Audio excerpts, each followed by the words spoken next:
बात है, ग्रीष्मावकाश में छात्र छात्राओं के लिए छुट्टी।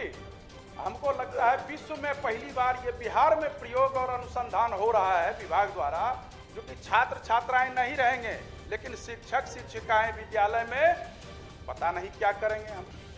लेकिन मंत्री महोदय ने कहा, अभी कहते कहते उन्होंने कहा ये हो जाना चाहिए। मैं सुनना चाहता हूं या सदन चुनना चाहता है जो कि होगा। पहली बात ये है महोदय। दूसरी बात है इसमें समय सारणी की, जिसके बारे में कोई चर्चा सदन में अभी तक नहीं हुई। तीसरी बात है ग्रीष्मावकाश में छात्र छात्राओं के लिए छुट्टी। हमको लगता है विश्व में पहली बार ये बिहार में प्रयोग और अनुसंधान हो रहा है विभाग द्वारा, जो कि छात्र छात्राएं नहीं रहेंगे लेकिन शिक्षक शिक्षिकाएं विद्यालय में पता नहीं क्या करेंगे। हमको लगता है जब छात्र ही नहीं रहेंगे तो क्या करेंगे, वो तो अध्यापन कार्य के लिए आते हैं। दूसरी बात शिक्षा के अधिकार अधिनियम, इसी सदन में वर्तमान शिक्षा मंत्री महोदय के द्वारा कहा गया था एक प्रश्न के जवाब में, मुझे याद नहीं है कि इनका प्रश्न था, लेकिन माननीय मंत्री महोदय ने स्पष्ट कहा था जो कि अभी बिहार में राष्ट्रीय शिक्षा नीति लागू नहीं है। प्रोफेसर संजय जी का प्रश्न था, राष्ट्रीय शिक्षा नीति लागू नहीं है, यहाँ शिक्षा के अधिकार अधिनियम लागू।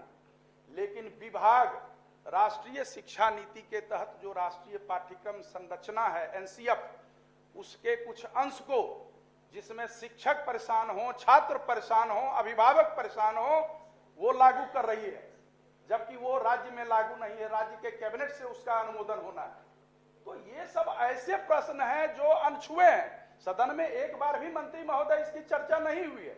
मेरा आग्रह है सभापति महोदय, चलते सत्र के बीच में आपके कक्ष में माननीय मंत्री महोदय भी रहें, चूंकि इस संदर्भ में सचिवालय में जो सचिव हैं, सचिव शिक्षा विभाग के द्वारा हम लोगों को बुलाया गया था और इस बारे में बातचीत भी, चलिए कंक्लूड कीजिए। कहा भी गया महोदय, ठीक है बैठ जाओ। चलिए माननीय हो गया जी, नहीं माननीय सदस्य खत्म कीजिए, नहीं समय बहुत हो चुका है। माननीय मंत्री जवाब चलिए।